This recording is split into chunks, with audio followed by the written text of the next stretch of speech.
जय श्री राधे। तो मैं कथा कैसे, बहुत लोगों ने मेरे से पूछा कि मैडम आप कथा कहाँ से सुनाती हैं। तो मैं आप लोगों को बताऊं कथा मैं कहाँ से सुनाती हूँ, कहाँ से मुझे नॉलेज मिलता है और कहाँ से सारे गुरुजन जो है कथा आप लोगों को सुनाते हैं। तो इन्हीं ग्रंथों में से सुनाते हैं। देख सकते हैं आप, ये हमारे पास ऐसे ऐसे ग्रंथ हैं, जैसे श्री माँ भागवत मैंने आपको दिखाया, श्री रामचरितमानस हो गया, लीला माधुरी हो गई, इसमें बहुत राधा रानी की रोचक रोचक कथाएं हैं।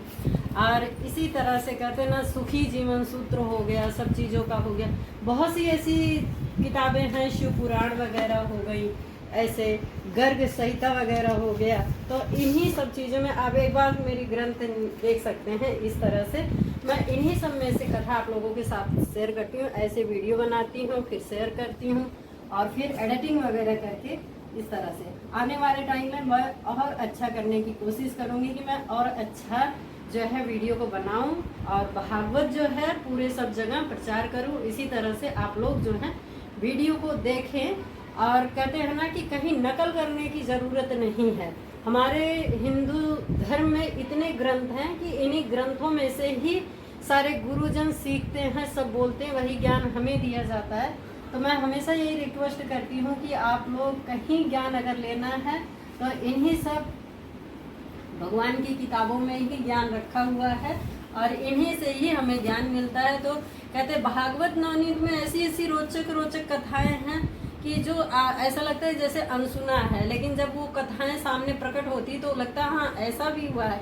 तो मैं इन्हीं सब चीज़ों से आप लोगों के साथ कथा शेयर करती हूँ। और मैं कहीं भी धाम में जाती हूँ तो ग्रंथ लेती हूँ और उन्हीं ग्रंथों में से आपके सामने शेयर करती हूँ। हाँ, बस ये रहता है कि जब आपके साथ कथा शेयर करती हूँ तो मैं जो है इस तरह से ग्रंथ नहीं दिखा पाती हूँ, क्योंकि वीडियो सामने इस तरह से लगाना पड़ता है और इस तरह से ऐसे करके मतलब रहता है। तो ऐसे ध्यान से देख के बताना होता है, पढ़ना होता है। तो मैं पहले से और अब मैं काफ़ी मेरे अंदर चेंज आया और आने वाले टाइम में अपने आप को बहुत बेहतर करूँगी।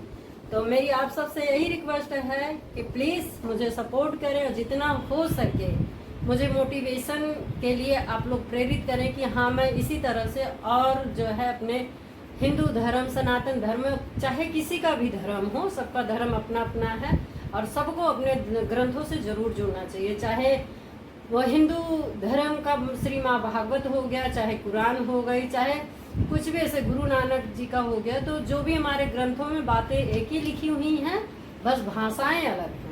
तो मैं आप लोगों से बस यही कहना चाहती हूँ कि मैंने जो आप लोगों को कथा सुनाती हूँ बस इन्हीं में से ही सुनाती हूँ। अभी तो मैंने इतनी ही दिखाई है, अभी मेरे पास और जो है पड़ी हुई है। ये मंदिर का ये दराज देख रहे हो, इसके अंदर ही पड़ा हुआ है। तो इस तरह से मैं प्रभु जी की किताबें पढ़ती हूँ और उन्हीं में से आप लोगों के साथ कथा शेयर करती हूँ। तो ये रही मेरी जीवन की जर्नी। तो इससे मैंने अपने आप को बहुत संभाला है और इससे कहते हैं कथा के जरिए ही हमारे जीवन में बहुत सुधार आता है। तो मैंने इसलिए सोचा कि क्यों ना मैं एक ग्रंथ ऐसा पकड़ूं, भगवान की ही चीज़ें पकड़ूं जो आप लोगों के साथ शेयर भी करूं और मेरा भी अपने आत्मा की मेरी भी शुद्धि होती जाए और दूसरों को भी नॉलेज मिलता जाएगा और मुझे भी नॉलेज मिलेगा। तो इसी तरह से आप लोग मुझे सपोर्ट करें। जय श्री कृष्ण, जय श्री राधे। तो आप देख सकते हैं कि इन्हीं सब ग्रंथों में से ही मैं आप लोगों के साथ कथा शेयर करती हूँ। तो बस यही रहा पूरा पाठ और ऐसे प्रभु जी बैठते हैं और इस तरह से मैं कथा शेयर करती हूँ और ये रहे मेरे कथा का पाठ। तो इसी तरह से आप लोगों के साथ मैं कथा ज़रूर शेयर करती हूँ।